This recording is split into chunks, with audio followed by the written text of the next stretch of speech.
Breaking news చూస్తున్నాం. BRS ఎమ్మెల్యేలు వరుసగా కాంగ్రెస్లోకి చేరుతుండడంతో గులాబీ పార్టీ అధినేత కేసీఆర్ రంగంలోకి దిగారు. సొంత పార్టీ ఎమ్మెల్యేలను కాపాడుకోవడానికి చర్యలు చేపట్టారు. దీనిలో భాగంగా ఎమ్మెల్యేలు ఎమ్మెల్సీలతో అత్యవసరంగా సమావేశం కావాలని నిర్ణయించారు.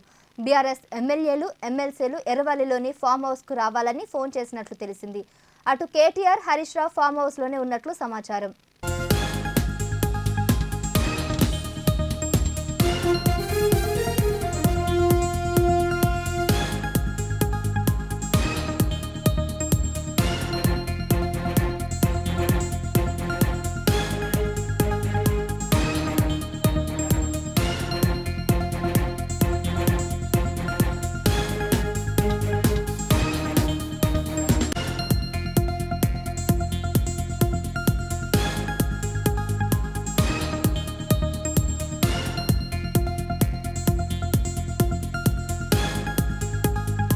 ఈ అంశానికి సంబంధించి మరింత సమాచారం మా ప్రతినిధి భార్గవ్ అందిస్తారు.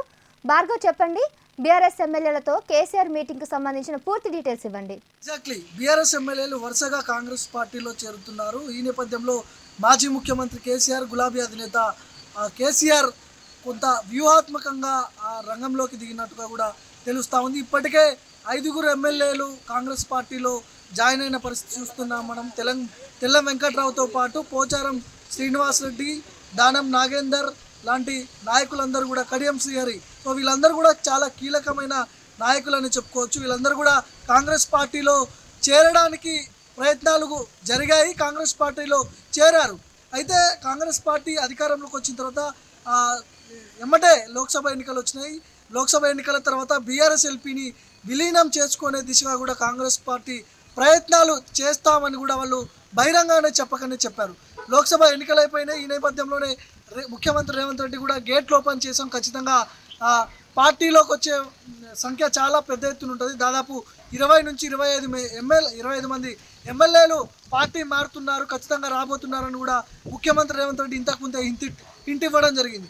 సో ఈ నేపథ్యంలోనే బీఆర్ఎస్ పార్టీలో ఉన్న అసంతృప్తులు కావచ్చు, మాజీ మంత్రులు, మాజీ స్పీకర్తో సహా వాళ్ళందరూ కూడా కాంగ్రెస్ పార్టీ తీర్థం పుచ్చుకున్న పరిస్థితి చూస్తూ ఉన్నాం.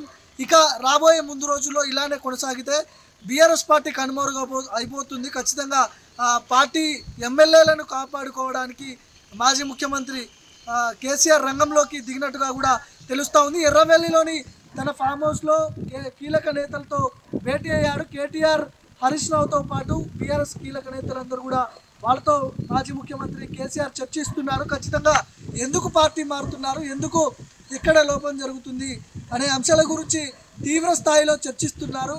పార్టీ మారకుండా ఉండాలంటే వాళ్ళకు పదవులన్నా ఇవ్వాలి, లేదంటే భవిష్యత్తులో ఖచ్చితంగా హోప్స్ అయినా ఇవ్వాల్సింది. కాబట్టి ఎవరు కూడా పార్టీ మారద్దు, ఖచ్చితమైన సముచితమైన స్థానం ఖచ్చితంగా కల్పిస్తామంటూ కూడా ఒకవైపు మాజీ ముఖ్యమంత్రి కేసీఆర్, ఇటు కేటీఆర్తో పాటు హరీష్ రావు వాళ్ళిద్దరు కూడా కూర్చోబెట్టి ఎర్రవెల్లి ఫామ్ హౌస్లో దిశానిర్దేశం చేసినట్టు కూడా తెలుస్తూ ఉంది. ఇక గూడెం మైపాల్ రెడ్డి పటాన్చెరు ఎమ్మెల్యేగా ఉన్నారు. ఆయన కాంగ్రెస్ నాయకులతో పాటు ఢిల్లీ వెళ్లారనే ప్రచారం జోరుగా సాగుతుంది. ఈరోజు మల్లికార్జున ఖర్గే ఆధ్వర్యంలో ఆయన కండువా కప్పుకోతున్నారు, కాంగ్రెస్ కండువా కప్పుకోపోతున్నారనే వార్తలు పెద్ద ఎత్తున ప్రచారం జరుగుతూ ఉంది. సో ఢిల్లీ నుంచి గూడెం మైపాల్ రెడ్డి ఒక ప్రకటన విడుదల చేశారు. నేను కోర్టు పని మీద, అంటే ఢిల్లీ నుంచి సుప్రీంకోర్టు పని నిమిత్తం నేను ఢిల్లీకి రావాల్సి వచ్చింది, అడ్వకేట్ నిరంజన్ రెడ్డిని కలవడం కోసం వచ్చినట్టు కూడా ఆయన ఒక కీలక ప్రకటన కూడా విడుదల చేసినట్టు కూడా తెలుస్తూ ఉంది మైపాల్ రెడ్డి, పటాన్చెరు ఎమ్మెల్యే.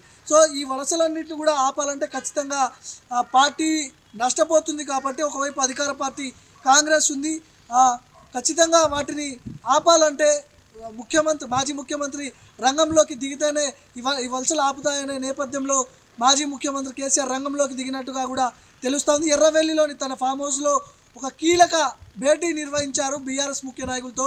హరీష్ రావు కావచ్చు, కేటీఆర్ కావచ్చు, ఈ వలసల్ని ఎలా ఆపాలి, ఎలాంటి చర్యలు తీసుకోవాలి అనే అంశాల గురించి సుదీర్ఘమైన చర్చలు చేస్తున్నట్టు కూడా తెలుస్తూ ఉంది. ఒకవైపు గేట్లు ఎత్తేసామంటూ కూడా ముఖ్యమంత్రి రేవంత్ రెడ్డి చెప్పకనే చెప్తున్నారు. ఇంకా 15 నుంచి 20 మంది ఎమ్మెల్యేలు కాంగ్రెస్ పార్టీలో చేరతారనే ఒక జోరుగా ప్రచారం కూడా ఊపందుకుంది. సో చూడాలి, మాజీ ముఖ్యమంత్రి హరీష్ రావుతో పాటు కేటీఆర్ ముగ్గురు కూడా ఎర్రవల్లిలోని ఫామ్ హౌస్లో సుదీర్ఘ చర్చలు జరుపుతున్నారు. ఎలాంటి నిర్ణయాలు తీసుకోబోతున్నారు, వలసల్ని ఎట్లా ఆపబోతున్నారు అనే అంశాల గురించి వేచి చూడాల్సి ఉంది.